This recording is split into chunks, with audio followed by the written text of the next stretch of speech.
Voilà, donc de retour sur la libre antenne, toujours avec Adrien Abosi. Et là, évidemment, on passe aux questions des métanautes. Alors, beaucoup de questions, on ne pourra pas répondre à tout le monde. Je précise, puisque vous avez tous remarqué maintenant la petite nouveauté, puisque les questions apparaissent à l'écran, faites un effort quand même pour la syntaxe, pour l'orthographe, pour le bien de la langue française. Arrêtez de massacrer la langue française, s'il vous plaît. Pitié. Pitié pour d'autres langues, parce que voilà, et faites un effort, parce que sinon les coupables seront cités en place publique. Voilà, en tout Parler et écrire français correctement est un acte de résistance. Voilà, alors, au moins ce sera dit. Alors j'ai commencé par une question, justement, on me dit: que pense Adrien de l'idée suivante de Francis Cousin: quand le capital aura tout détruit, il s'érigera sur ses ruines une communauté semblable à la communauté organique d'avant la révolution néolithique, c'est-à-dire sans religion, sans Dieu. Parce que selon Francis Cousin, Dieu a été inventé pour faire cohabiter humanité et argent, pas d'argent, pas besoin de Dieu, selon lui. Je pense que Francis Cousin est quelqu'un de très intéressant, vraiment très intéressant. Il a une véritable... Il a un logiciel vraiment très intéressant, mais c'est pas le mien, si tu veux. C'est-à-dire qu'il a un logiciel qui est matérialiste, essentiellement. Et moi, j'écoute avec beaucoup d'intérêt Francis Cousin, je te le dis, vraiment. Mais je partage pas ses conclusions. Je ne partage pas ses conclusions, je suis un petit peu plus eschatologique, si je puis dire. Je pense pas que Francis Cousin évoque une société sans religion et sans Dieu. Je pense pas qu'il aille aussi loin. Pour ce qui est un retour à la communauté organique, je dirais que l'histoire n'est pas rétroactive. Donc l'histoire va toujours vers l'inédit, mais un inédit qui s'inspire du passé. Et nous, dans les solutions que nous aurons à trouver pour que cette république infâme disparaisse, s'inspireront du passé, à certains égards, c'est quand je t'évoque la scission dans les élites, etc., etc. Mais il y aura aussi une dose d'inédit qui fera que nous emprunterons un chemin inédit. Donc il y aura une solution originale. Voilà. Après, on peut pas me demander de lire l'avenir. Oui, je suis pas capable. Mais en tout cas, moi, ce pourquoi je me bats, c'est une France enracinée qui a renoué avec son héritage spirituel. D'accord. Alors, on me dit, Adrien a évoqué une anti-France au pouvoir. À qui a profité cette anti-France? Est-elle encore au pouvoir? Que pense l'invité du monde politique actuel et a-t-il des affinités pour certains partis? Il y a plusieurs questions. Écoute, pour savoir à qui a profité cette anti-France, il y a un ouvrage fondamental à lire. Un ouvrage en 5 tomes qui s'appelle « Les responsabilités des dynasties bourgeoises » de l'historien Emmanuel Baudelhomény, qui est un dissident d'Action française. C'est un ouvrage qui m'a profondément marqué, que je relis régulièrement, parce que déjà, niveau travail historique, niveau information, c'est... Dire que c'est exceptionnel, c'est un euphémisme. C'est un chef-d'œuvre. Cet ouvrage est absolument un chef-d'œuvre, et en plus, c'est super bien écrit. Baudelhomény a un très beau style. Et donc, à qui a profité cette anti-France au pouvoir? C'est à cette élite révolutionnaire, à cette bourgeoisie qui a émergé avec la Révolution. Baudelhomény en parle beaucoup mieux que moi, et je renvoie les gens à ces ouvrages. C'est cette bourgeoisie qui est d'origine, comment te dire, cette bourgeoisie d'avocats, de procureurs, de juges issus de l'Ancien Régime, et une minorité parmi ces gens-là ont su ont su profiter de la guerre pendant la Révolution, de la spéculation sur les assignats, etc., pour se créer des fortunes et pour mettre la main sur les moyens de production français. Donc c'est cette bourgeoisie révolutionnaire, si tu veux, qui a profité et qui a prospéré, et qui prospère aujourd'hui encore. Et encore, parce que bien sûr, il y a encore un héritage de ces gens-là jusqu'à aujourd'hui. Bien sûr que oui, mais si tu veux, toutes ces dynasties bourgeoises, c'est ça qui est intéressant avec Baudelhomény, c'est qu'il te balance les noms, il te dit un tel c'est le fils d'un tel, un tel c'est le fils d'un tel, et compagnie, si tu veux. C'est Pierre Hillard de l'époque. Oui, on peut voir ça comme ça. Mais tu vois par exemple que, parce qu'aujourd'hui, en gros, les gens fantasment sur la finance juive. Attention, je ne dis pas que ça n'existe pas, je ne dis pas que Rothschild n'existe pas. Mais si tu prends l'émergence de la finance en France, tu vois que c'était surtout des protestants. C'était des protestants ou des Suisses arrivés en France pendant la période de la Révolution. Tu vois, c'est intéressant. Attention, Rothschild en France a une influence. Je crois que la Société Générale a été co-créée par Rothschild avec un fonctionnaire sous Napoléon III. Donc ça existe. Mais la réalité, c'est pour ça que je te dis, en tant qu'avocat, il faut aller voir les dossiers et quels sont les éléments factuels du dossier. Mais donc nous avons cette bourgeoisie issue de la Révolution qui ensuite a coexisté avec des éléments de la noblesse qui se sont, passe-moi l'expression, refait la cerise sous la Restauration, parce que tu sais que sous la Restauration a été votée la loi dite du milliard des immigrés, où on a indemnisé les familles nobles qui avaient été dépeuplées, pas dépeuplées, mais qui avaient été dépossédées pendant la Révolution. Et les nobles les plus malins d'entre eux se sont reconvertis dans l'affairisme.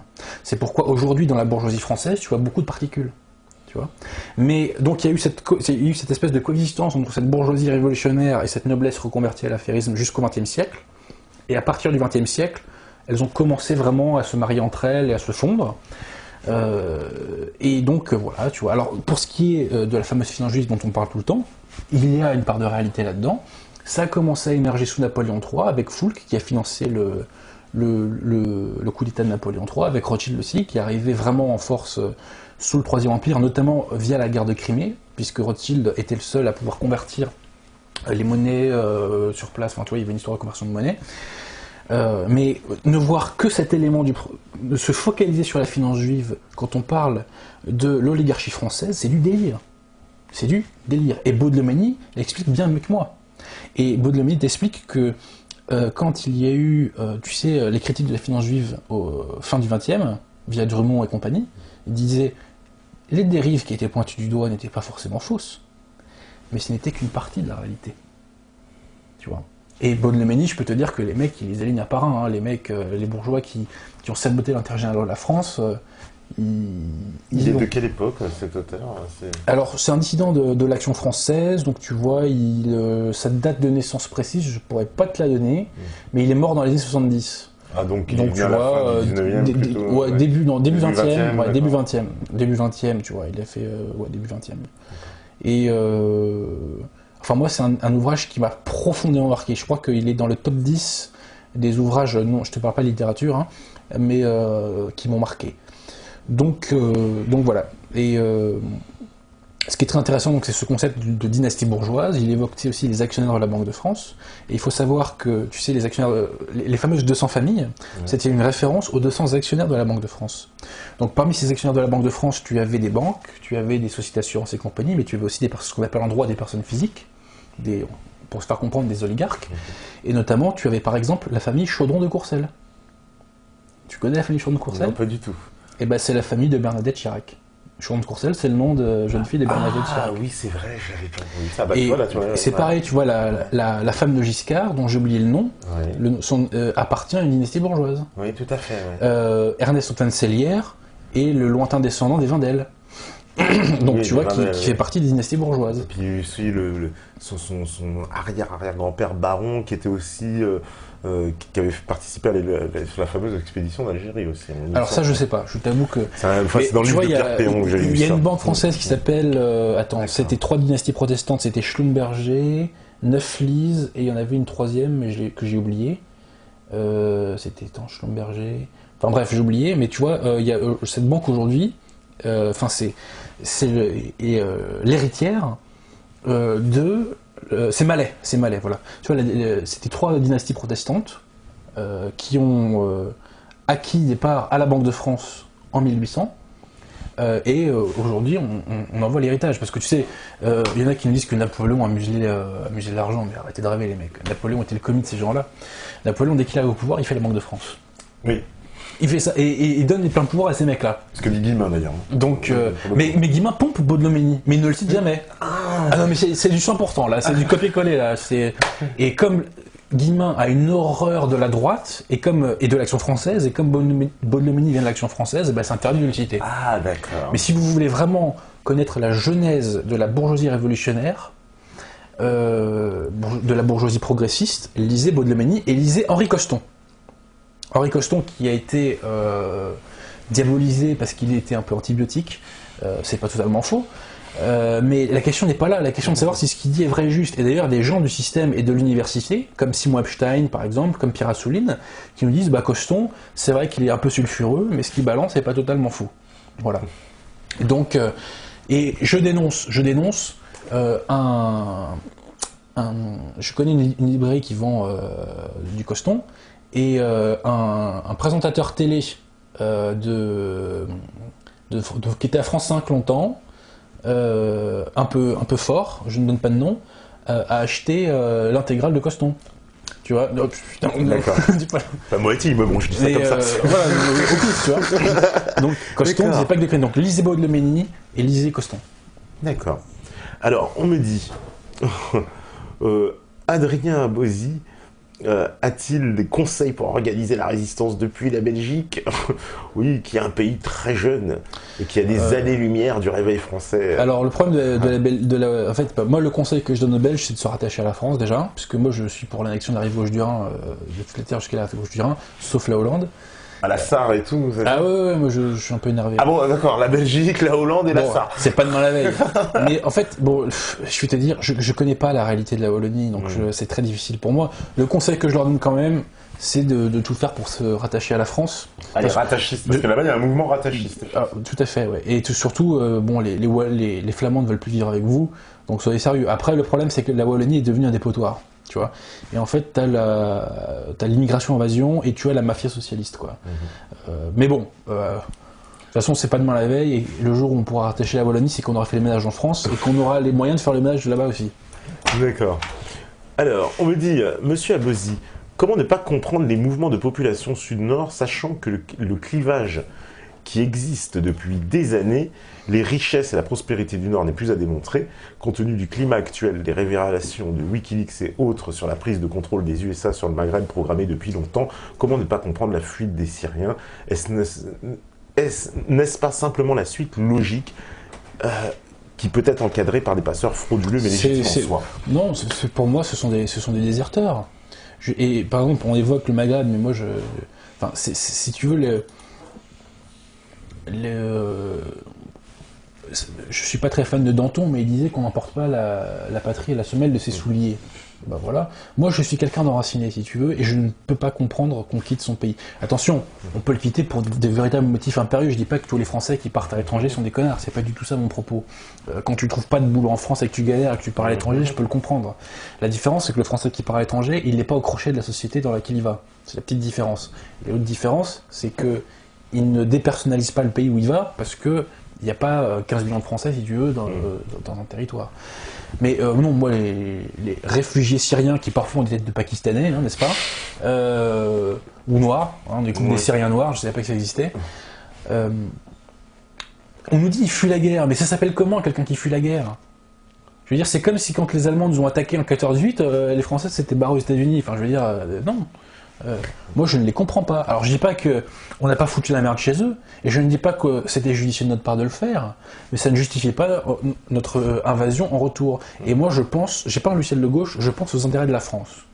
Je pense égoïstement aux intérêts de la France. De toute façon, aussi peut-être à préciser, mais est-ce que toi t'es pour ou contre ces guerres-là Ah non, mais c'est une connerie. Si tu veux, c'est avoir armé Al-Nosra, le Front al-Nosra, voire même l'État islamique, puisque apparemment on retrouve des armes françaises chez eux. Tout à fait. Mais c'est une folie. Voilà. C'est une folie pure. C'est ça la folie de départ, qu'on a des dirigeants complètement fous. Et je serais tenté de te dire, la mission chrétienne et la mission française auraient été d'aider Bachar el-Assad à botter le cul une bonne fois pour toutes de ces gens-là. Évidemment, c'était une folie. Ce qu'il faut faire au Moyen-Orient, c'est très simple. C'était conserver des États-nations qui avaient beaucoup de défauts, mais qui assuraient une certaine stabilité. Voilà, donc, oui, parce que c'est ça. Et puis aussi, il y a les principes de souveraineté. Je pense que toi, tu t'attaches à ces principes-là. C'est pas à nous de décider l'avenir des Syriens, bien sûr, bien entendu. L'avenir des Libyens, l'avenir des... Quand François Hollande attaque Bachar el-Assad, et Dieu sait que je suis pas pro-syrien, voilà. Mais je trouve ça répugnant. Parce que c'est au peuple syrien de décider si Bachar doit être au pouvoir ou pas. Ce n'est pas à toi, espèce de minable de Hollande. Ce n'est pas à toi de le décider. D'autant plus qu'il semble que Bachar ait plus de gens favorables dans son pays que Hollande ici. Hein, c'est pas impossible. C'est pas très dur aussi d'ailleurs. Ouais. Alors, on me dit, Bonsoir, monsieur Abozi. Vous parlez du sujet des migrants. Savez-vous que l'Allemagne a besoin pour les 10 prochaines années de 8 millions de travailleurs pour leur économie? Est-il possible que ce soit également la mainmise du patronat dans cette malheureuse affaire des migrants? Je crois pas, parce que déjà, tu sais que les économies européennes sont de plus en plus désindustrialisées, et donc, si tu veux, cette manœuvre peu qualifiée, on en a de moins en moins besoin. Au contraire, la croissance européenne est tirée par ce qu'on appelle, tu sais, les métropoles. Ouais. Tu vois, donc c'est des espèces de grands espaces urbains avec une demande de qualification très élevée. Et les migrants urbains, pas plus que comme le croyait M. Raffarin, les migrants ne vont revitaliser les campagnes françaises. C'est pas les migrants syriens qui referont l'Allemagne. Il faut arrêter de délirer, parce que les migrants, ils sont pas allemands. Ils n'ont pas l'anthropologie allemande et ils ne peuvent pas faire Allemagne. Tu vois ce que je veux dire? De même qu'ils ne feront pas France, parce qu'ils ne sont pas français, parce qu'ils n'ont pas en eux cette anthropologie. Ouais, parce que c'est vrai, quand même, qu'il y a un grand problème. Alors ça, c'est... on en parle souvent, mais c'est vrai que c'est ce problème de démographie auquel est confronté l'Allemagne. Écoute, bon... Peuple allemand... Je vais pas te mentir, En tant que Français, ça ne me dérange pas que l'Allemagne voit sa population baisser. L'Allemagne peut être un peuple ami, mais c'est aussi un peuple rival, faut pas se mentir. Donc, si l'Allemagne voit sa population baisser, moi je te le dis franchement, moi ça me dérange pas. Voilà, ça me dérange pas. Mais tu sais, la solution pour que cesse cette espèce d'abcès démographique, elle est simple, c'est faire des enfants. Et comment faire des enfants? Je vais te le dire de façon très simple. Il faut se rechristianiser. Parce qu'en France, il y a une concomitance entre la déchristianisation et la baisse de la natalité. Et le baby-boom, bizarrement, recommence sous Vichy. Époque où on remet la mère au centre où on revalorise, si tu veux, le rôle de la mère. Donc il faut revaloriser... il commence pas après la Seconde Guerre mondiale, comme on nous dit? Non, c'est pendant. Donc si tu veux, il faut revaloriser le rôle de la maman, le rôle de la mère. Et cette revalorisation, j'y reviens toujours, passe par le retour à notre héritage spirituel. C'est évident. C'est évident. Alors, on me dit, l'invité est-il pour la peine de mort? Alors, je vais te dire, longtemps, j'ai pensé que c'était une question vraiment secondaire. Et en fait, je me rends compte que non, que c'est une question absolument capitale. Parce qu'en fait, l'existence ou non de la peine de mort atteste du degré de croyance en Dieu dans une société, en vérité. Ah oui. Bien sûr que oui, parce que pourquoi la peine de mort est impossible dans une tête de Charlie, et pourquoi la peine de mort est une infamie pour un Charlie? Parce que la peine de mort, c'est ce qui te permet d'arrêter de jouir sans entrave. Tu vois ce que je veux dire? Alors que dans la tête d'un chrétien, écoute, non, la peine de mort, déjà la mort, entre guillemets, n'existe pas. C'est-à-dire qu'il y a un au-delà, donc la vie ne s'arrête pas. Longtemps j'ai été contre, mais à l'instar de la corrida, je suis pour. À l'instar de Michel Sardou, je suis pour. Très bon morceau de Michel Sardou. Aujourd'hui, je suis pour la peine de mort. Et tu sais, j'aime beaucoup les couvertures de ce qu'on appelait le Petit Journal. C'était un journal français de l'époque. Et tu sais, il y a eu un premier phénomène de racaillisation en France, un peu avant la Première Guerre mondiale, qui était ce qu'on appelait les Apaches. Et je me rappelle toujours de cette couverture du journal que j'aimais beaucoup. On voit deux gendarmes qui prennent par le bras un Apache et qui l'emmènent à la guillotine. Et le titre du journal, c'était les Apaches n'ont pas peur de la prison, mais ils sont terrorisés par la guillotine. Enfin, quelque chose comme ça en substance. Et c'est vrai que je suis convaincu que la peine de mort, en tant qu'épée de Damoclès, ferait baisser la délinquance. C'est évident, c'est absolument évident. Parce que ça voudrait dire, là les mecs on rigole plus. Là on rigole plus. Tu vois. Et Dieu sait si la délinquance française qui dévaste des zones entières de France, enfin c'est ça, c'est le message qu'il faudrait faire aux racailles. C'est-à-dire les mecs là on arrête de rigoler. Tu vois. Donc je suis pour la peine de mort et je suis surtout pour la construction massive de prisons. Là, je pense qu'il faut au moins 100 000 prisons en plus en France. Et je suis aussi pour une politique judiciaire beaucoup plus répressive. Répressive. Beaucoup plus répressive. C'est-à-dire quoi? Par exemple, ça veut dire que vis-à-vis des mineurs aussi? Parce que bien ça, sûr, c'est la grande question. Bien sûr. Ça veut dire que quand il y a des mecs qui passent plusieurs dizaines de fois devant un juge et qui ne prennent pas de ferme, mais c'est de la folie pure. Là, on est dans un monde de cinglés. Hein. Sachant que Parce qu'on a vu la loi Taubira, c'est plutôt des réductions de peine. Ah bah oui, si, on va que on vide, si tu veux. On casse le thermomètre, tu vois. On fait que casser le thermomètre pour essayer de donner l'illusion que y a moins de délinquance. Le problème, c'est que on voit chaque année de plus en plus de racailles, chaque année l'économie parallèle accroît son emprise. Faut pas se foutre de la gueule du monde au bout d'un moment. D'ailleurs, le sujet de la guerre contre la criminalité, c'est un vaste sujet. Mais je suis convaincu que si volonté il y avait de lutter véritablement contre la délinquance, elle n'existerait plus depuis très longtemps. D'accord. Alors, petite question, justement en rapport avec l'actualité. On me dit, Monsieur Abosi, que pensez-vous de l'affaire Morano, Nadine Morano et son instrumentalisation? Pour moi, si tu veux, c'est la marque de la folie du système. On nous ennuie, pour ne pas dire un mot plus vulgaire, avec cette affaire de race. La race n'existe pas en France. Puisque tu sais que l'Assemblée nationale, il y a, je crois, un an ou deux de ça, a aboli le mot race dans une grande partie des lois françaises. Oui, puis elle voulait même faire disparaître du dictionnaire, on ferait voilà. Quoi, il y avait un projet. Alors je vais te dire, moi je ne sais pas si le mot race est approprié, et de toi moi je m'en fous complètement, mais je sais que aux États-Unis, les gens pensent que la race existe. Et il y a notamment un monsieur qui pense que la race existe aux États-Unis, c'est monsieur Barack Obama, puisqu'il a écrit un livre qui s'appelle « De la race en Amérique ». En tout cas, c'est sa traduction française. Voilà. Donc pour moi, c'est la folie. C'est une marque de folie, si tu veux. Qu'on s'acharne sur elle parce qu'elle a dit que le peuple français est historiquement un peuple blanc, européen. On sait que c'est pas non plus une grande lumière, mais très sincèrement, ce qu'elle dit, voilà, en fait, elle aurait dû peut-être dire anthropologiquement, le peuple français est un peuple ethniquement blanc, peut-être. Oui, voilà. Et puis tu vois, c'est de la folie parce que si tu veux, s'il suffit de remplacer le mot race par ethnie. Voilà, c'est ça, c'est un peu ça. Franchement, voilà. Parce que en gros, moi, c'est pareil, quand je l'ai entendu, je me disais. Ce qu'elle dit, de toute façon, c'est pas fou en soi, on la connaît. Mais il y a eu un déclenchement quand même sur elle. Ça prouve qu'en France, sur ces sujets-là, on ne peut pas. Et elle reprend une phrase, n'oublie pas, de Gaulle, qui a été attribuée à De Gaulle. Je sais pas si parce qu'il y a plein de gens qui disent que c'est pas, on sait pas. C'est perfide qui le dit. Mais en tout cas, elle est attribuée à De Gaulle. Exactement. Et le gaullisme, les gaullistes, généralement, la reprennent à leur compte.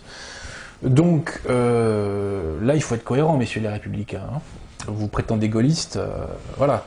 Mais pour moi, si tu veux, c'est une affaire qui est tellement ridicule et insignifiante que je sais pas quoi t'en dire de plus. Mais c'est quoi? C'est quand même le marqueur du système, quand même, ces affaires de race, de machin. Bien sûr, ouais. C'est un curseur. Dès qu'on touche à ça, c'est.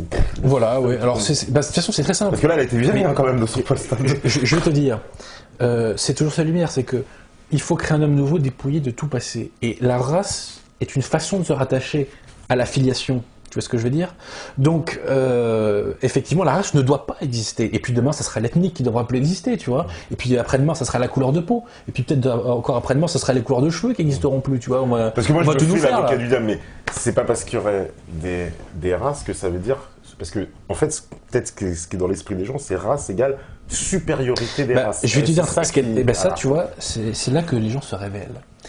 Parce que Morano ne dit que race blanche. Oui. Elle ne dit pas supériorité de la race blanche, mais elle dit, mais vous imputez ça à Morano, mais c'est vos idées à vous que vous projetez sur elle. C'est vous qui pensez ça. Parce que moi, quand j'entends race, oui, j'entends race. Oui, c'est vrai, elle ne dit pas, oui, il y a une supériorité donc, de la race. Après, vous lui prêtez des arrière-pensées, mais attendez, là, on n'est pas sous l'Inquisition, là, on n'est pas en train de juger les arrière-pensées des gens. Ces arrière-pensées que spontanément vous lui imputez, moi, je pense qu'elles viennent de vous. Tu vois, je pense qu'elles viennent de vous. Mais effectivement, tu sais, de toute façon, je vais te dire un truc. Hein. Le pire des racismes vient de la gauche. Parce que le pire des racismes, qui pour le coup fait vraiment de la hiérarchisation, c'est lequel? C'est le paternalisme. C'est vous ne pouvez rien faire sans nous. Hein. Il faut que vous veniez dans notre pays parce que sans nous, vous ne pouvez pas vivre. Tu sais, c'est ce rapport absolument infâme qu'a la gauche avec les Noirs et les Arabes. Tu sais que moi, je ne suis pas xénophile, loin s'en faut. Mais franchement, le rapport qu'a la gauche avec les étrangers me répugne. Parce que ça, c'est le vrai racisme, hein. Cette espèce de paternalisme, ce paternalisme infantilisant, c'est dégueulasse. Mais c'est vraiment répugnant. Et j'espère que les Noirs et les Arabes vont arrêter, j'allais dire un mot vulgaire, allez, on va parler poliment, de se faire enfumer par ces gens-là, parce que franchement, c'est pas possible, quoi. Il faut que ça s'arrête là. Alors, on me dit... Bonsoir, monsieur Abosi. Je trouve bizarre le fait que vous conseillez le vote FN en tant que chrétien et donc traditionnaliste. ce que vous prétendez et au vu de l'histoire maintenant connue du FN, de son orientation récente sur certains sujets et sur l'entourage actuel de Marine Le Pen, je trouve cela incohérent. Auriez-vous une réponse à ceci? Non, c'est pas le problème, parce que le but d'un parti n'est pas d'avoir la vérité doctrinale. Tu vois, le but d'un parti, c'est de prendre le pouvoir. Ça sert à prendre le pouvoir. Moi, le FN, si tu veux, son logiciel actuel, c'est un logiciel de gauche, républicain, jacobin, très ringard sur les questions économiques, mais je m'en fous. Moi, ce qui m'intéresse, c'est que le FN serve à faire du mal à la Ve République. Et le FN, si tu veux, est sur une ligne de crête, quoi. C'est-à-dire que soit il se fera récupérer par la Ve République et il collaborera à l'instar du Parti Socialiste et des Républicains, soit il aidera à la mise à mort de la Ve République. Effectivement, aujourd'hui, il est plus proche de la collaboration que de la dissidence. On est d'accord. Mais moi, ce qui m'intéresse, c'est pas le vote FN. Moi, ce qui m'intéresse, c'est une conjonction de phénomènes. Parce que le vote FN poussé par des Charlie, effectivement, ça sert à rien. Ça sert strictement à rien. Mais un vote FN dans le cadre d'une France où les élites, bifurquent idéologiquement, et dans une France qui se serait réévangélisée, Marine Le Pen n'aura pas le même discours. Hein. Elle n'aura pas le même discours. Parce que quand même, on a l'impression qu'elle vire un peu les cathos, que justement, elle va sur cette ligne. Mais tu vois, jacobine, comme tu dis. Parallèlement, tu as Marion Maréchal Le Pen qui est intéressante. Ouais. Tu vois, qui elle est beaucoup plus centrée là-dessus, même si je pense qu'elle ronge son frein. Mais elle a quand même des discussions très intéressantes, tu vois, quand elle nous dit que la République ne doit pas effacer la France. Bon, après, elle est dans le système, elle ne peut pas aller aussi loin que là où je vais, quand je vais sur Meta TV. Tu sais très bien. Parce que si moi, demain, je suis sur un plateau télé, je me fais fusiller. Hein, on me laisse pas parler, et puis voilà, tu vois, c'est... Bon. Mais tu vois, parallèlement à ça, il y a une espèce de flotteur droit, si je puis dire, qui est incarné par Marion Maréchal Le Pen, qui est potentiellement intéressant. Mais le vote FN en lui-même, je m'en fous. La représentation politique issue du vote, elle ne m'intéresse pas, je n'y crois pas, si tu veux. Et un vote ne changera pas l'histoire. En revanche, un vote peut être une arme pour alimenter un contexte précis. Donc tu vois, je te parle du vote FN, comme je peux te parler de la réévangélisation de la France ou du fait que les élites se réveillent. D'accord. Voilà. Mais le vote FN à lui seul, non, je n'y crois pas. Mais c'est pas le problème. Et je termine juste. Il ne faut pas agir en consommateur. C'est-à-dire que tu sais, penser qu'on fait l'histoire simplement par un vote, ça c'est un dérèglement de la pensée. L'histoire ne se fait pas par un vote. L'histoire se fait par la conjonction de millions de comportements. Et les Français, si tu veux, l'action politique ne se résume pas à un vote. Et le changement des mœurs est beaucoup plus important. Si tu veux, la révolution des mentalités, c'est le véritable moteur de l'histoire. Et moi, c'est là-dessus que je compte. Et c'est à ça que œuvre la nouvelle opinion publique, soit dit en passant. D'accord. Alors, on me dit, pourquoi ne pas voter pour un parti patriote comme l'UPR qui veut sortir de l'UE de l'OTAN et retrouver sa liberté? Parce que l'UPR n'est pas patriote français, l'UPR est patriote jacobin. L'UPR se bat pour la République, il ne se bat pas pour la France. Asselineau est un républicain jacobin. C'est son droit, hein. Je ne dis pas ça pour m'acharner sur lui. Mais Asselineau veut conserver la République. Il veut conserver l'anti-France. Or, le champ du problème, c'est cette anti-France. Parce que s'il n'y a pas l'anti-France, il n'y a pas d'adhésion à l'Union européenne et à l'OTAN. Ou en tout cas, il n'y a pas la même. C'est-à-dire qu'on a en nous les défenses immunitaires. Parce que la mainmise américaine, elle est là.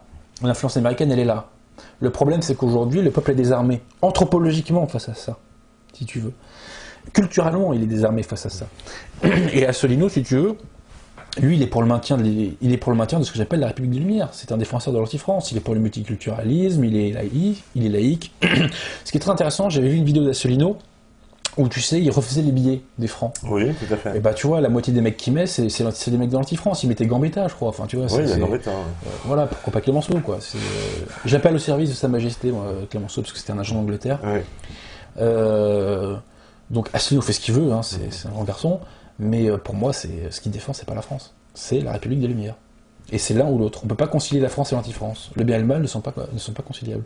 D'accord. Bon, bah, moi, les choses sont dites. Mais ce que je dis là ne retire absolument rien de la qualité de ta critique. La qualité de sa critique, voilà, sur l'Union. Après, tu sais, au début... Non, mais parce que ce que tu dis là, c'est une analyse du fond politique. De toute façon, il le renie pas. Lui, tout ce que tu dis là, voilà. Donc, tu vois, au début de la monarchie, de la Restauration, l'extrême droite monarchiste ultra et la gauche libérale, parce que M. Macron a raison de dire que le libéralisme vient de gauche, c'est tout à fait vrai M. Macron. Alors les puceaux de gauche qui captent rien hurlent, mais je suis désolé, mais quand vous regardez l'histoire, c'est la vérité. Mais tu vois, ces deux forces politiques au début de la Restauration avaient fait tomber un ministère du centre, tu vois. Et la formule qu'ils avaient trouvée, c'était nous n'avons pas le même paradis, mais nous avons le même enfer. Tu vois. Donc avec Asselineau, c'est un peu pareil, encore qu'on n'a pas tout à fait le même enfer, parce que pour lui, la République n'est pas l'enfer. Mais on n'a pas le même paradis, monsieur Asselineau et moi. Voilà, moi, ce qui m'intéresse, c'est la France enracinée et chrétienne. La République, j'en ai rien à foutre. Je te le dis franchement, je ne suis pas républicain, je le suis de moins en moins. Bah, lui, il exalte l'histoire de France aussi sur ce côté de la République, et pour lui, l'émanation du peuple, Bah, voyons. Voilà, le peuple français qui se prend son destin en main. Oui. Bah, il a le droit d'y croire. Mais en tant que haut fonctionnaire, je sais qu'il ne croit pas à cette assertion, c'est pas possible qu'il y croit. S'il a la connaissance du réel que je pense qu'il doit avoir, il ne peut pas croire à il peut pas penser que le peuple est souverain, c'est pas possible. C'est pas possible. Surtout pas à cette époque-là en plus. Ouais, en plus. Alors, on me dit sur le thème des idées, un débat à Bozy, Pierre-Yves Rougeron un jour, ce serait très stimulant. Oui, tout à fait. Bah, si tu veux, Pierre-Yves Rougeron, j'ai pas lu son bouquin sur la loi de 73, c'est quelqu'un de brillant, hein, et ça serait intellectuellement malhonnête de le dire. Il a un logiciel républicain. Je ne le partage pas, ce logiciel. Finalement, beaucoup de gens, tout le monde est un peu sous le logiciel républicain. Mais moi, je l'ai eu très longtemps. Ouais. J'ai mis très longtemps à m'en dégager. Tu vois, je ne critique pas ceux qui... Enfin, c'est pas que je les critique pas. Je pense qu'ils sont dans l'erreur. Mais tu sais, les gens sont souverains. Ils font ce qu'ils veulent. Je ne suis pas de gauche. Contrairement aux gens de gauche, j'autorise les gens à ne pas être d'accord avec moi. Et je ne pète pas un câble quand quelqu'un n'est pas d'accord avec moi. Tu vois. Donc Pierre-Yves Rougeron est un jeune homme brillant, mais là où je suis en désaccord avec lui, il peut faire des critiques très justes, notamment sur l'euro. Je pense qu'il est très bon sur la question de l'euro, mais effectivement, on n'a pas non plus le même paradis, si tu veux.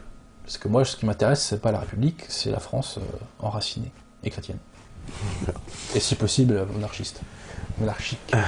Alors, on me dit une question aussi. La réévangélisation de la France n'est-elle pas un doux rêve? Surtout si l'objectif est de s'opposer aux USA. Elle est en marche.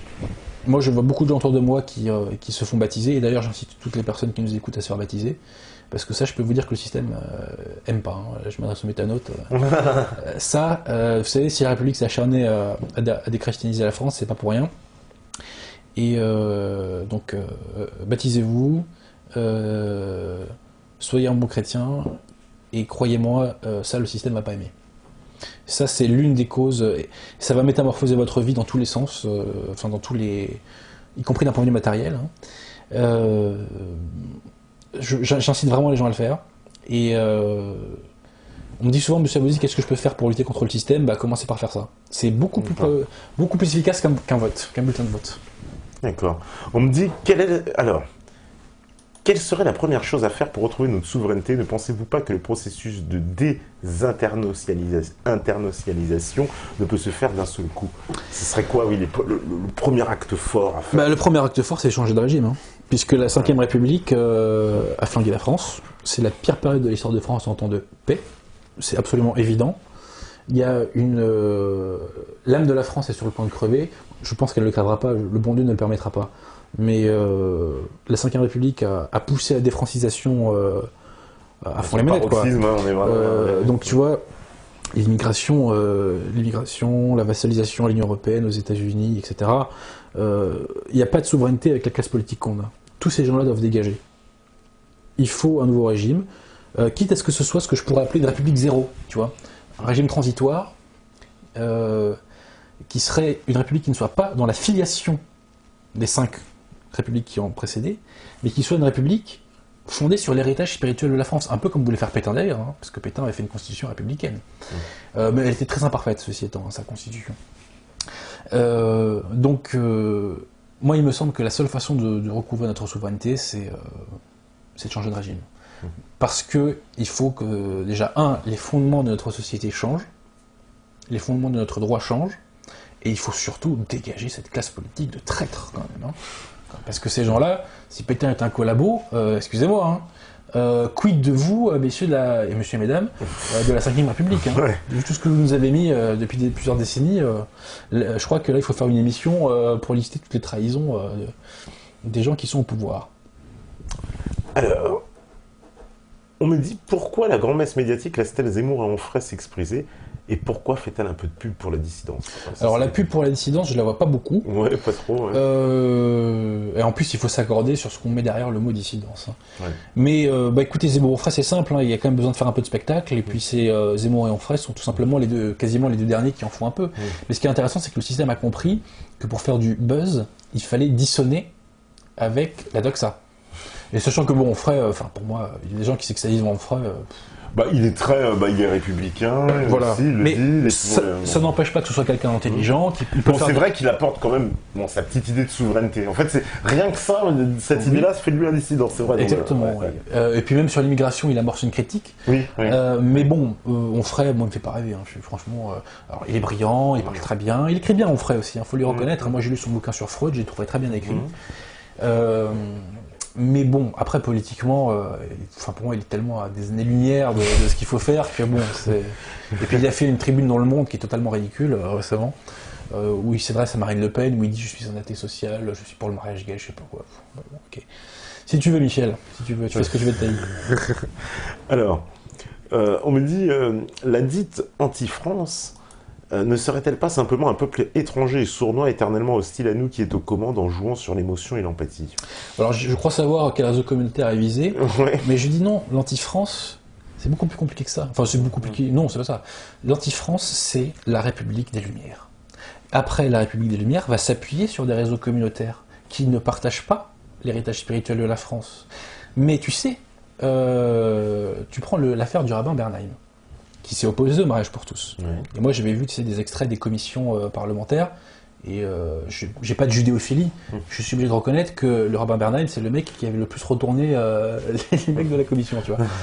Ben, le rabbin Bernheim, qui était contre le mariage gay, donc il était contre une avancée de fait de la gauche, du progressisme, du mondialisme, et ben la République lui a rappelé qu'il était le patron, parce qu'il a sauté. Ouais, c'est vrai. Donc il faut pas inverser la hiérarchie. Donc en France, il y a des réseaux communautaires, faut pas les nier, mais le big boss, c'est la République des Lumières. Ouais, c'est-à-dire que même ces réseaux communautaires, s'ils transgressent certaines lignes, on va dire, Bah évidemment. Évidemment. Voilà. Et d'ailleurs, tu vois un mec comme Zemmour, qui est de confession juive, Ouais. il se fait lui aussi nazifier, il se fait aussi fasciser, entre guillemets, tu vois, on le traite de raciste, Oui, je c'est sais vrai, pas quoi. c'est vrai, oui, bien sûr. Donc, tu vois, là, il y a une attaque de Guy Bedos, notamment sur Zemmour, il y a pas assez récemment, là. Donc, voilà, c'est... Ça le protège pas, en tout cas. Voilà, c'est que tu vois les limites du truc, Il quoi. y a des limites, voilà. Alors, on me dit, alors ça c'est... Et puis, tu sais, il y a aussi des Français de confession juive qui sont patriotes. Tu sais, j'oublie pas que la meilleure histoire de Vichy qui a été écrite a été faite par Robert Aron. Ouais. Pétain avait un nègre qui était juif aussi. Et puis tu vois, je pense à mon camarade Jonathan Moidab aussi, tu vois, qui fait du très bon boulot. Donc voilà, il faut trier le bon gain livré. Alors, il y a une question, c'est vrai, intéressante. On me dit, Chavez n'était-il pas un chrétien de gauche? Est-ce compatible selon Alors, vous? beaucoup de gens s'emballent sur Chavez. Moi, je t'avoue que je suis totalement indifférent, quoi. D'accord. Et pour moi, Mais chrétien... c'est vrai qu'on peut pas le qualifier de chrétien de gauche, justement, quand même, Chavez, parce que... Je connais pas le dossier. Ouais. Je vais Il te est dire, quand même un peu nationaliste, chrétien... Je veux pas parler du cas Chavez. J'évite de plaider les dossiers que je connais pas. D'accord. Voilà. Après, ce que je sais, c'est que je crois qu'il mélangeait le Christ avec le marxisme. Oui. Je sais pas comment il faisait. Sincèrement, si tu veux, la finalité de la vie chrétienne est céleste. Je suis pas sûr que Chavez disait au peuple vénézuélien, sauvez votre âme. Voilà. Alors, on me dit aussi, Monsieur Abosi, avez-vous un ou plusieurs livres à nous conseiller à propos des organisations internationales qui aillent un peu plus loin que l'idéologie dominante universitaire? C'est très vague comme question, ça je t'avoue, Ouais. je comprends à moitié en fait. D'accord. Mais sur qui tire les ficelles, on peut renvoyer le bouquin de Pierre Hillard. Pierre Hillard, c'est ce que j'allais dire, c'est Pierre Hillard. Mais lisez du Pierre Hillard, lisez du Coston, lisez du Baudelomény, ça fait pas de mal. Alors, Monsieur Abosi, vous parlez beaucoup d'héritage spirituel de la France. Pouvez-vous nous préciser vos références? Parce que si j'en crois le Christ, Vous êtes un hypocrite. Ah bon? Il a le droit de le penser. Mais après, donc ce métanote sonde les reins et les cœurs du Christ, il a beaucoup de chance et je l'envie. L'héritage spirituel de la France, ce sont toutes les traditions spirituelles qui ont fait la France, et en particulier, c'est ce qu'on appelle le pacte de Tolbiac, qui a été fait entre Clovis et le bon Dieu, et qui a été renouvelé par Jeanne d'Arc à travers cet acte qu'on appelle la triple donation. La triple donation. Ah bah je vois que tu connais. Jeanne d'Arc, j'ai fait plusieurs émissions, j'en ai mangé de la Jeanne d'Arc. Je connais très bien la triple donation. Il faut renouveler le pacte entre le bon Dieu et la France, et je vais dire entre l'élite politique française. Voilà. Et de là découlera le salut de la France. Sans ça, pas de salut. J'en suis intimement convaincu. Mais cette réévangélisation, clairement, parce que des prêtres, il y en a de moins en moins, par exemple. Oui, mais alors après, il y a la question de Vatican II. J'évite de rentrer là-dedans, parce que tu sais, je suis jeune. J'ai mon opinion sur la question, et les gens la devinent. Mais j'évite d'en parler parce que je suis jeune. Et je t'avoue qu'il y a beaucoup de théologiens amateurs sur YouTube Dailymotion qui m'ont tellement cassé les oreilles, et je trouve tellement mal placé pour en parler. Tu as raison, mais en même temps, les gens qui vont... moi, autour de moi, les gens qui me contactent et qui m'évoquent tout ça, parce que j'ai beaucoup de remontées de ça, c'est pour ça que j'en parle, sont des gens qui vont pas vers l'église conciliaire. Donc, moi, j'en suis convaincu. Je te le dis franchement, j'en suis absolument convaincu de ce retour. Mais effectivement, j'ai beaucoup de mal à détailler là-dessus, parce que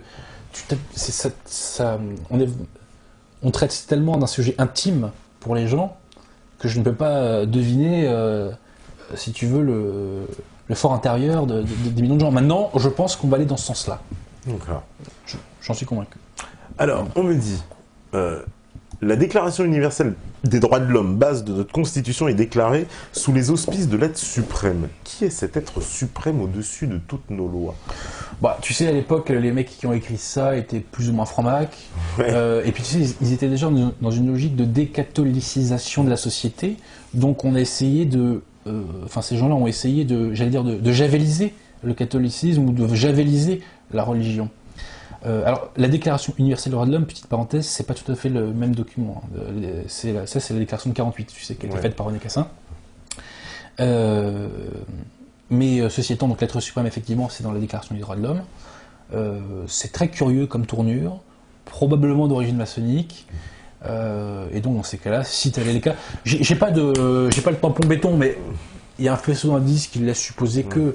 Donc, peut-être que pour ces gens-là, tu sais, c'était une sorte de déisme. Mais tu sais.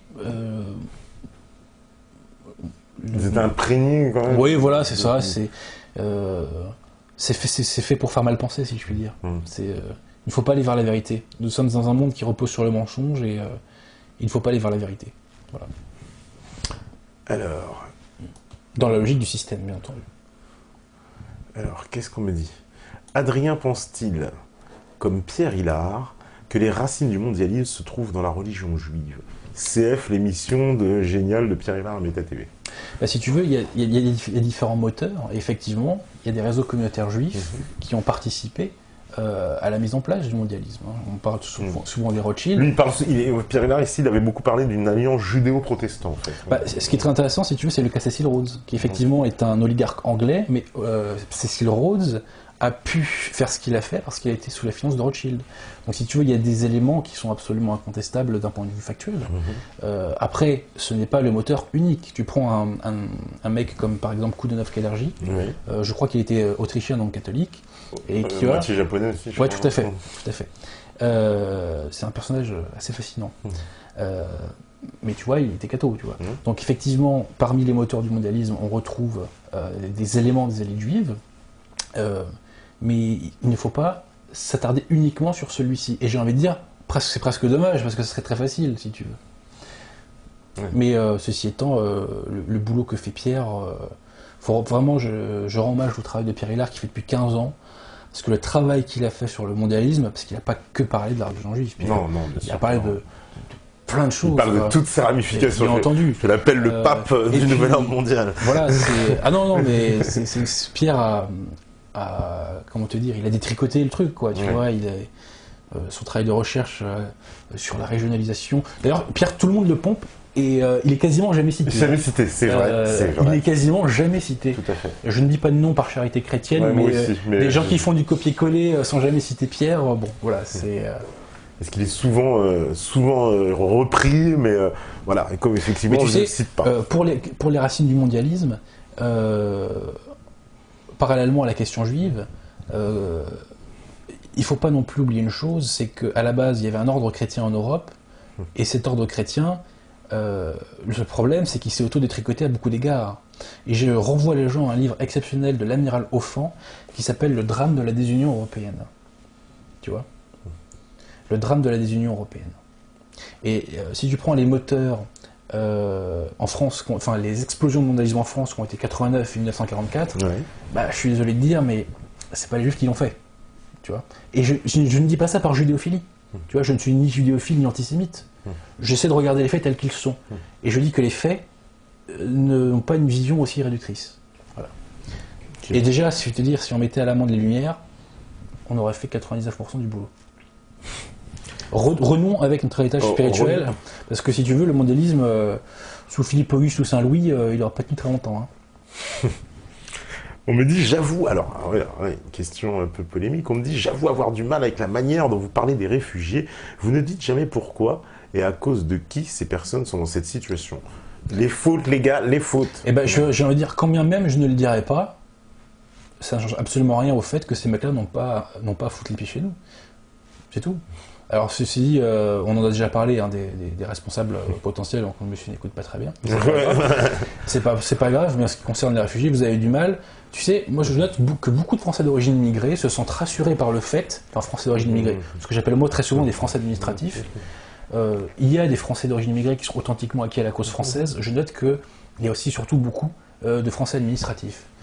Ces gens-là sont rassurés par le fait qu'un maximum d'immigrés viennent en France et ils sont favorables à une espèce d'immigration constante. Je suis désolé, mais si vous êtes français, vous devez vous opposer à ce phénomène-là. Si vous êtes acquis à la cause française, vous devez vous opposer à l'immigration de masse. Et tu vois, quand j'ai des réactions comme ça, il ne faut pas s'étonner derrière que moi je sois pour la immigration. Parce que ça, pour moi, c'est la 5e colonne. Pour moi, c'est la 5e colonne. Hein. Je suis désolé de le dire, hein, mais bon. Voilà.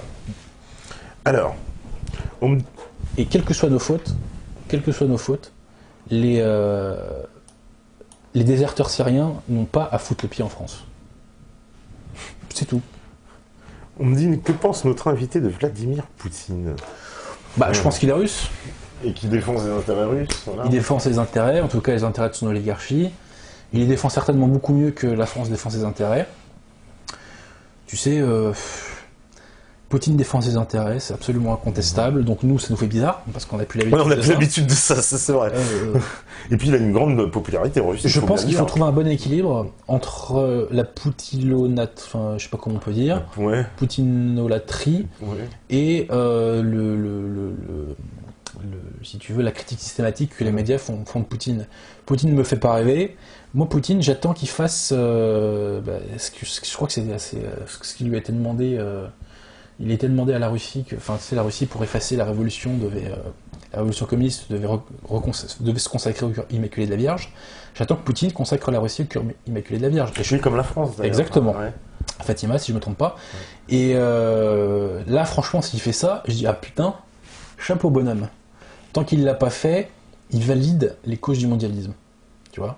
Il valide cette société qui repose sur la lumière, qui repose sur le matérialisme, l'individualisme, etc. Après, donc, d'un point de vue matériel, il défend les intérêts de son pays, il le redresse en partie. Mais je ne veux pas qu'on troque la vassalisation aux États-Unis par la vassalisation à la Russie. Donc Poutine, très certainement grand homme d'État russe, ami de la France, à voir.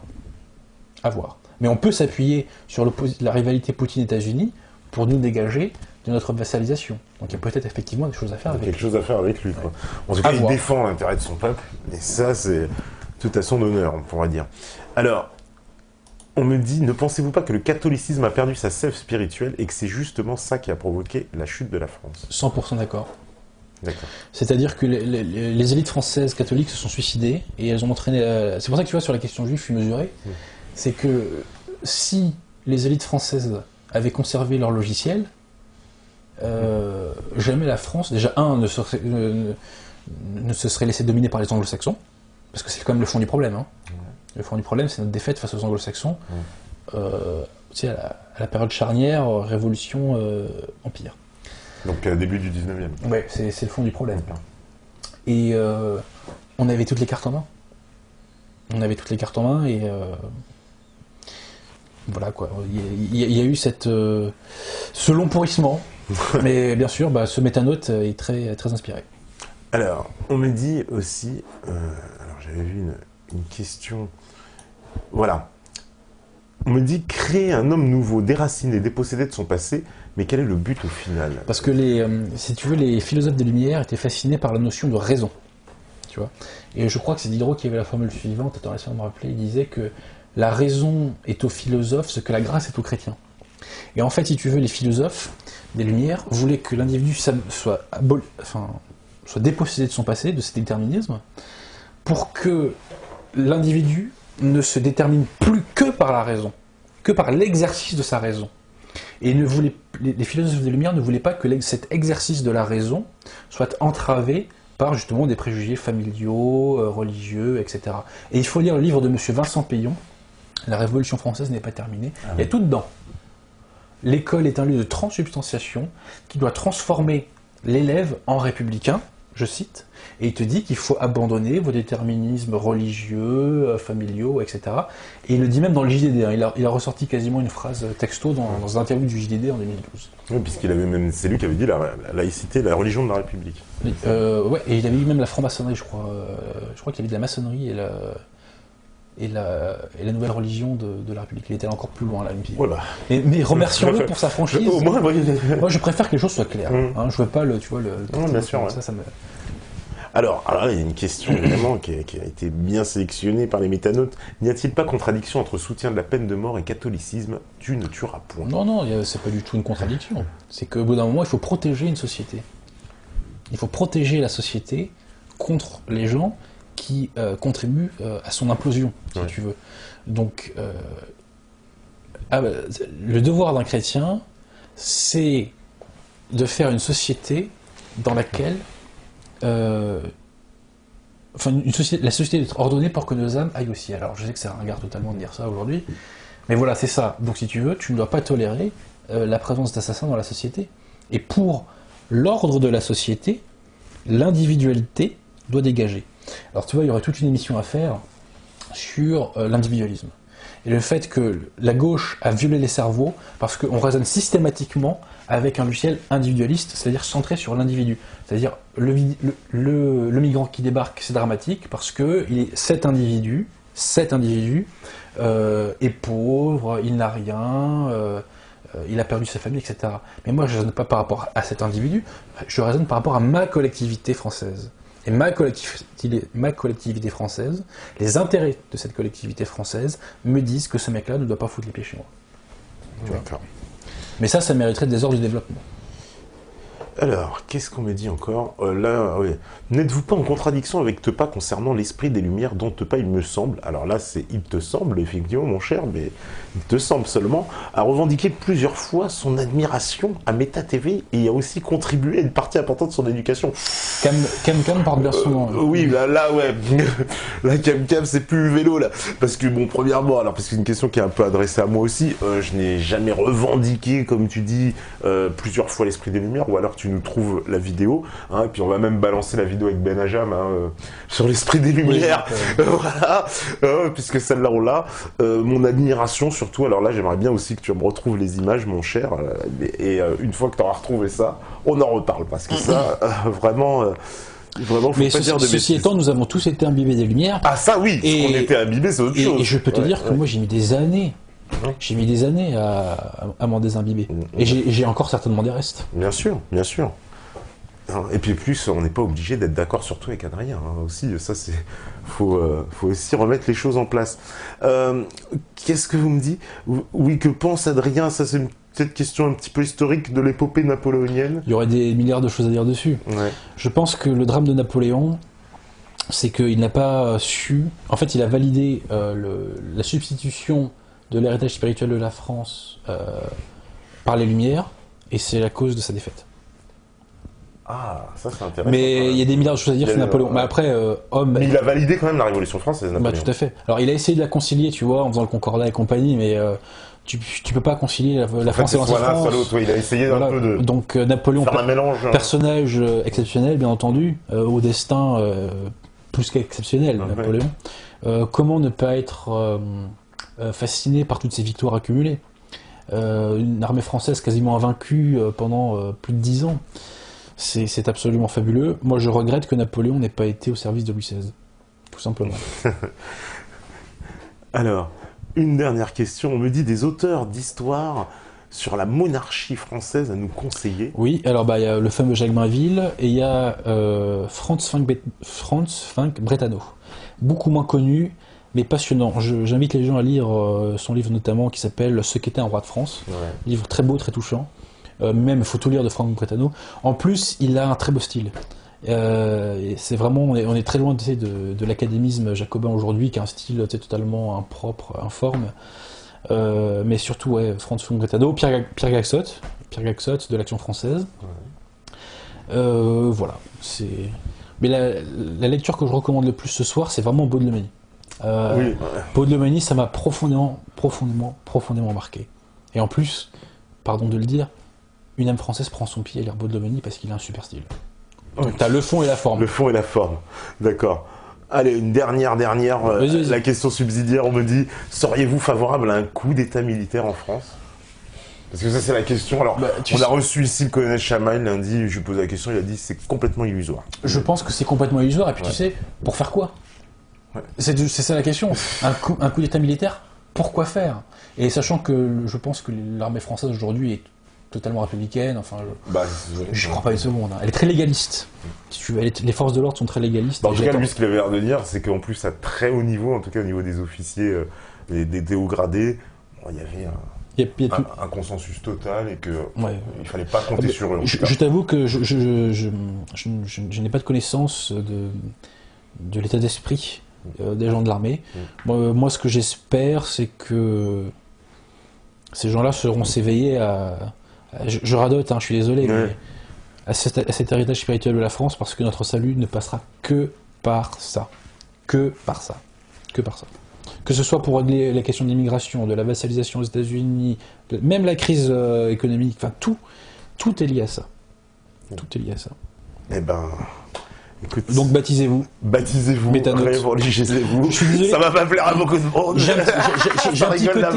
un petit côté évangéliste américain. Je suis très très mal dans ce costume, mais je crois vraiment que c'est l'une des meilleures choses que les gens peuvent faire pour emmerder le système. D'accord. Et pour relever la France. Un petit mot aussi sur... Un petit mot, oui, bien sûr. On se retrouvera donc le 13 novembre. Tout à fait. Pour une émission spéciale sur... L'amiral Darlan. Ah ouais. Et le 13 novembre est une date extrêmement importante dans l'histoire de France. Le 13 novembre, en fait, c'est l'anniversaire du 13 novembre 1942, qui est une date extrêmement importante dans l'histoire de France, une date clé dans l'histoire de France, qui nous permet de comprendre la véritable politique de Pétain. On ne comprend pas Pétain si on ne comprend pas Darlan. Donc, je pense que nous allons faire œuvre de salubrité publique. Ok. Voilà, écoute, je vais envoyer la sauce... comme j'avais fait pour Pétain, comme j'ai fait pour Végan aussi, j'ai fait une petite vidéo de réponse à Asselineau. Et maintenant on va s'occuper du cas d'Arlan pour essayer de... Moi je veux que les Français s'imbibent de leur histoire. Moi l'histoire m'a sauvé. Je dois tout à l'histoire. Je dois à l'histoire mon élévation intellectuelle et je dois à mon élévation intellectuelle mon élévation sociale. Si j'avais pas eu d'histoire, je serais pas avocat aujourd'hui. Et je serais chômeur, je vais pas te mentir, je serais rien socialement. Donc l'histoire m'a sauvé, l'histoire donne du goût à la vie. L'histoire permet la compréhension du présent. L'histoire permet l'élévation de l'esprit. Et sans l'histoire, je ne serais pas français, quoi. Tu vois, si le système cherche à effacer les programmes d'histoire, enfin à effacer l'histoire française, c'est pas pour rien. Donc je vous invite vraiment aussi, chers métanotes, à vous imbiber de l'histoire de France, qui est en plus plus passionnante, tu meurs. Hein. Ouais. Parce qu'en plus, j'ai remarqué, ça, je sais pas si tu es d'accord avec moi, mais tous les gens qui sont imprégnés d'histoire et qui adorent l'histoire, c'est souvent les gens les plus actifs dans le présent. Évidemment. Parce que l'histoire te permet, parce que tu sais, moi je suis un des rares dans ce qu'on appelle la dissidence, à essayer de donner des portes de sortie. Pourquoi? Parce que je suis imbibé d'histoire, et que l'histoire me permet une mise en perspective et me permet de dégager, si tu veux, certains éléments. J'aurais pas pu dégager la notion de nouvelle opinion publique sans Augustin Cochin et sans François Furet. Je n'aurais pas pu. Tu vois. Je n'aurais pas pu te parler de bifurcation des élites si je n'avais pas lu Baudelomini. Donc je dois tout à l'histoire. Mais vraiment, et c'est un slogan que je répète, lorsqu'on n'a pas de connaissance profonde d'histoire, politiquement, on est condamné à être un crétin. Ou en tout cas, à ne pas tout comprendre. Tu vois. La culture historique, je crois qu'il n'y a même pas d'intelligence possible sans culture historique. Je te le dis franchement. Parce que sinon, on est un poisson rouge, tout simplement. Donc, baptême et découverte de l'histoire de France, ça, c'est vraiment la... Ce sont les deux vaccins, quoi. Tout à fait, voilà. C'est le terme. Ouais. Eh ben, merci beaucoup, Adrien. Mais c'est toujours un plaisir de venir chez vous. Nous aussi, grand plaisir. On se retrouve, de toute façon, le 13 novembre. Ouais. Nous, on se retrouve vendredi, émission. En plus, ça va être La Gauche m'a tué. Ça va te plaire aussi. Bah, je salue Mike Borowski qui fait un très bon boulot. Voilà, donc on sera avec Mike Borowski, justement. Et La Gauche m'a tué. Ça va être dans la continuité un petit peu de ce soir. Ils vont... Alors, comme ça va conforter l'image d'extrême droite. Donc, en tout cas, on va en apprendre beaucoup aussi. Et puis, merci à tous les métanautes. Merci à la régie, à Steph, à Mika. Et merci aux modérateurs aussi qui sont restés jusqu'à la fin. Merci à tous les connectés, merci à tous ceux qui nous regardent. On se retrouve vendredi parce que vous savez très bien que si vous écoutez ce message, c'est que vous êtes la résistance. Ciao, ciao, ciao tout le monde. À bientôt.